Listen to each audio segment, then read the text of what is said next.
I'm Caroline Jarrett, and I'm a freelance user experience consultant. I started my business in 1994, having been working in user experience, mainly delivering systems for dealing with forms to the then Inland Revenue. And I was really decided I was really not that interested in project management anymore. I'd done project management for 13 years by the point I gave it up. I decided I was really interested in what computers were for and how people use them, much more than in putting them together. I mean, I'm glad people do project management, but I felt I'd done enough. So I started my business, which is called Effortmark Limited, and it's just me, with a little bit of help from my husband. And I've been working in user experience ever since. We called it usability then, and now we call it user experience. Two halves of the same coin. Usability is an adjective to describe a system, and user experience is what you're trying to improve and understand. So it's just the terminology has changed, but the job itself has really stayed the same. What are my claims to expertise? I've co-written a textbook on user experience. It's called User Interface Design and Evaluation. I was part of a team co-writing a course at the Open University called User Interface Design and Evaluation, which in fact has recently ceased to be, but it did last for a good 10 years, which is pretty good for a distance learning course in a fairly fast-moving field. And we thought that the material was pretty good and might be helpful as a textbook for people, so we re-edited it into a textbook. I'm still pretty proud of that. I mean, it came out in 2005, but there are some chapters in there which are about user experience in organisations and actually getting usability adopted, which I think are pretty relevant and are not much dealt with in other books. There are lots of good books about, how to design a better interface. Not so many books that think about how to work with the realities of organisations to get people behind usability. So I think that was my old project management sort of life coming out again in there. What else do I do? I've also written a book on forms. I mean, my real area of expertise is how to design forms that people can fill in accurately. So that's my favourite book, so to speak. And I'm currently working on a book on surveys, how to use surveys in user experience design. So I think that's why MC thought of getting me to contribute the method on surveys. Surveys, as you make note of in your method, surveys are an established way of collecting data, and as you also say, there's just a realm of a wealth of published material on surveys, which can be probably very overwhelming if you're looking to start using surveys in terms of increasing the usability of your current project. Where would you say is a great place to start? With using a survey or with learning about how to use a survey? Learning about how to use surveys for... Well, obviously, I think it would be a great idea to buy my book on surveys. The only teeny snag about that is right now I haven't actually finished writing the book. So there is a website for the book on Rosenfeld Media. So if you Google survey and Rosenfeld Media, you'll find it immediately, or use the search engine of your choice, of course. I've also been blogging on there, so there's a collection of articles, chunks of book content have been coming out. Right, enough of the relentless self-promotion. In terms of a really good introduction to surveys, which has been written primarily with the research student in mind, but I think it's valuable for anybody. I'm a big fan of Bill Gilham's book, that's Gilham. It's a nice thin book, it's cheap, it's readily available second-hand if you don't want to shell out for the full-priced one. There has been a second edition relatively recently, I think 2008, but the previous edition's almost identical, so you can buy the old one and not feel cheated. And it's a very good book, it's 130 pages and it will tell you what you need to know. And you can work through it from beginning to end and end up with a decent result, really. So that would be my go-to book. What elements do you think make up a good survey, a good quality survey? First of all, a clear objective. you need to know why you're doing the survey and what you're going to do with the information.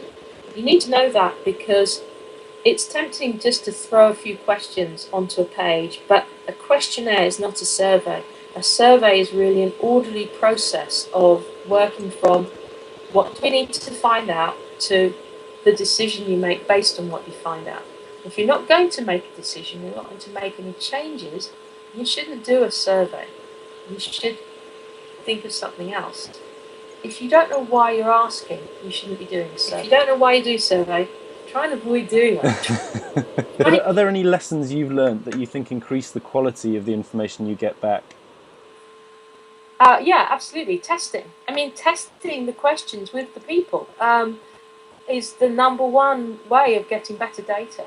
The minute you've got some questions, start testing them with people. Start getting some of the real people that you want to be in your audience, or failing real people. This is what friends and family are for, but not people who are actually working on the same project, obviously, because they'll know far more about the vocabulary and so on than everyday people.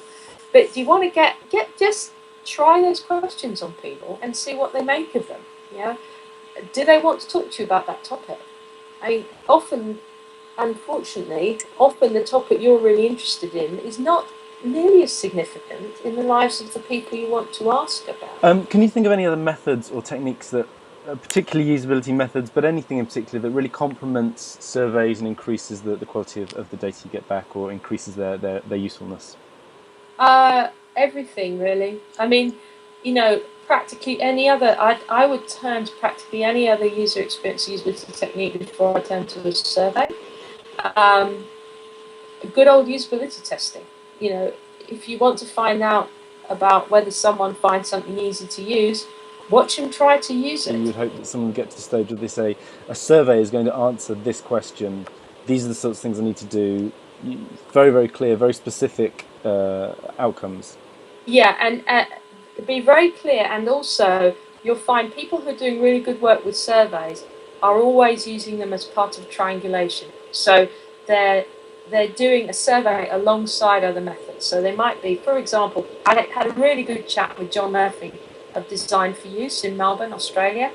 And John uses surveys regularly, but he's always using them alongside other methods. So he would be doing, for example, he might be establishing requirements for a new product.